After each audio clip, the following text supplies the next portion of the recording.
Tu cherches une stratégie simple et efficace pour devenir un trader rentable? Aujourd'hui, on va parler d'un outil puissant, la moyenne mobile 50.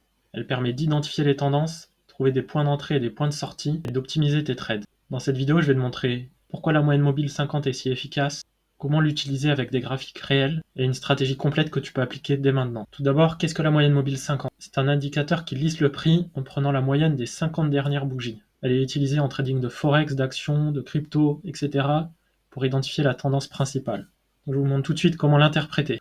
Donc la moyenne mobile 50 est le trait bleu que vous pouvez voir ici. Donc on est dans une tendance haussière lorsque la moyenne mobile est orientée vers le haut et que le prix est au-dessus de cette moyenne mobile. On est en tendance baissière lorsque la moyenne mobile est orientée vers le bas et que le prix est en dessous de cette moyenne mobile. Et on est en zone neutre lorsque la moyenne mobile est horizontale et que le prix oscille autour. Maintenant, je vais vous présenter la stratégie de trading. On va chercher à identifier des retournements de tendance grâce à la moyenne mobile. Pour ça, on va chercher des cassures de la moyenne mobile. Donc, dans cette vidéo, on va voir les cassures à la hausse. Donc, il faut que dans un premier temps, le prix soit en dessous de la moyenne mobile. On est dans une tendance baissière. Donc, on cherche un retournement. Il faut qu'on ait une bougie qui fasse un breakout de la moyenne mobile. On cherche ensuite à avoir un repli d'au moins 2 bougies dans la tendance inverse.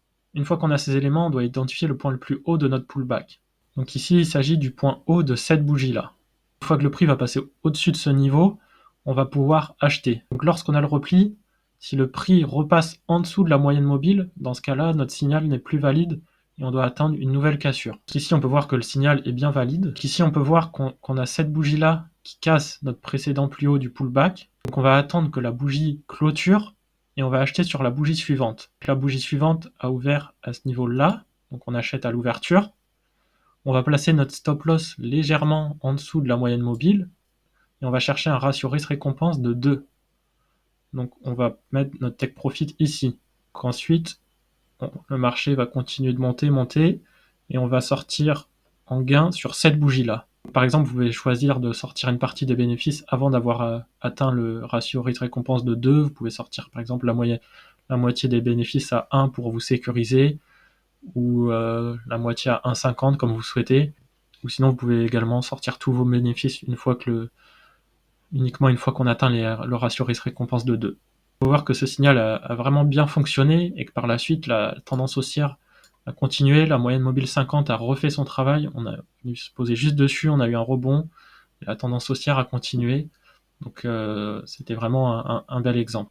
Je vais vous présenter un deuxième scénario où on peut utiliser cette stratégie.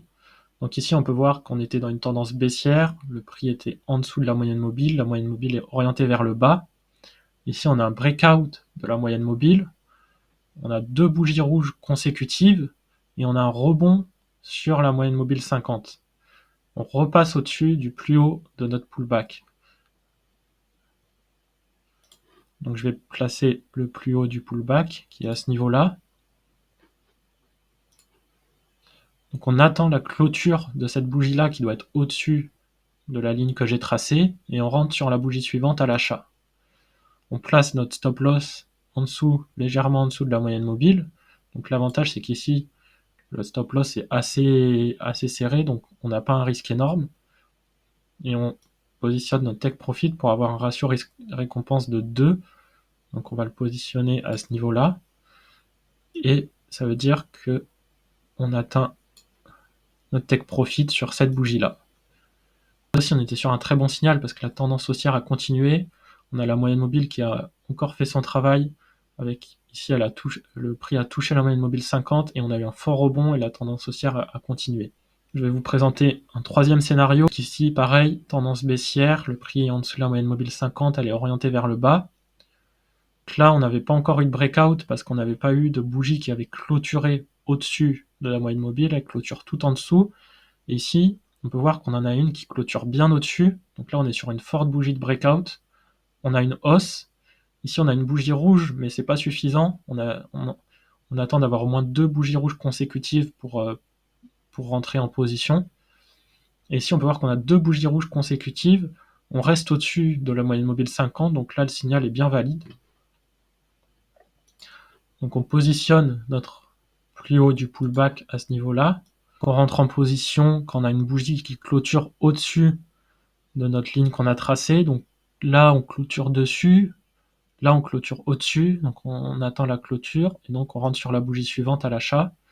On positionne notre stop loss en dessous de la moyenne mobile 50 et on va chercher un ratio risque-récompense de 2 jusqu'ici. On sort en take profit sur cette bougie-là et ensuite la tendance haussière a encore continué et puis actuellement on est là. Si vous souhaitez appliquer cette stratégie, il est tout de même important de faire attention aux faux signaux. Donc certains peuvent être déclenchés par une forte volatilité, notamment durant les annonces économiques. Donc il faut quand même bien suivre le calendrier économique. Et une des solutions pour éviter ces pièges-là sont justement de toujours avoir un pullback pour rentrer en position. Et il ne faut pas utiliser cette stratégie sur du trop court terme. Donc en 5 minutes, en 15 minutes, il y a plus de bruit sur le marché et les signaux sont moins fiables. Alors que sur du long terme, en 1 heure, 4 heures ou en quotidien, là les signaux sont plus fiables. Voilà, donc maintenant vous savez utiliser la moyenne mobile 50 pour votre trading. Pour récapituler rapidement, la moyenne mobile 50 est un indicateur de tendance. Elle peut être utilisée comme support et résistance dynamique. Et il faut toujours attendre la confirmation avant d'entrer en position. Vous pouvez également utiliser d'autres indicateurs techniques pour augmenter la probabilité de gain de vos trades. Merci d'avoir suivi cette vidéo. N'hésitez pas à mettre un j'aime et à vous abonner pour plus de vidéos sur la bourse et le trading.